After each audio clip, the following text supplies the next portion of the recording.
একদিকে টিকি-টাকার শৈল্পিকতা, অন্যদিকে গতিময় ও counter attacking football. সেমিফাইনালের টিকিট কাটার মহাযুদ্ধে রাতে মুখোমুখি ইউরোপের দুই শক্তি স্পেন ও বেলজিয়াম। প্রশ্ন, স্পেনের অপরাজয় দুর্গ ভাঙতে পারবে কি বেলজিয়ানরা?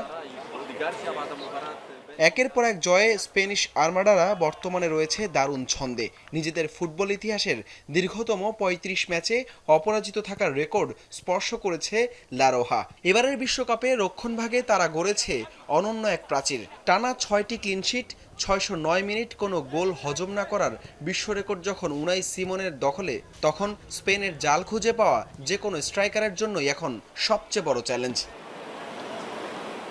অপরদিকে গোল্ডেন জেনারেশন পরবর্তী ট্রানজিশন পিরিয়ডে থাকলেও বেলজিয়াম এখনও যে কোনো বড় দলের জন্য আতঙ্ক। বিশেষ করে তাদের আক্রমণ ভাগের ক্ষিপ্রতা এবং দ্রুত কাউন্টার অ্যাটাক করার ক্ষমতা প্রতিপক্ষের ডিফেন্সকে সবসময় চাপে রাখতে পারে। তবে এখন পর্যন্ত কোনো দল স্পেনের প্রাচীর ভাঙতে না পারা সবচেয়ে বড় দুশ্চিন্তার কারণ হবে বেলজিয়ানদের জন্য।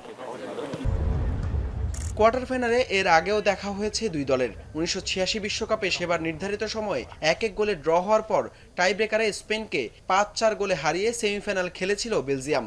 যদিও এর পরের ১৯৯০ বিশ্বকাপে গ্রুপ পর্বে বেলজিয়ানদের ২-১ গোলে হারিয়েছিল স্প্যানিশরা। এরপর ৩৬ বছর বিশ্বমঞ্চে আর মুখোমুখি হয়নি দুই দল।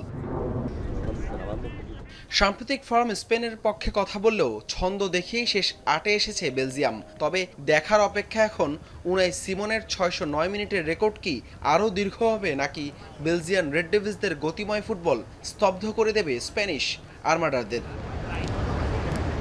হাসান আল মারুফ, যমুনা স্পোর্টস।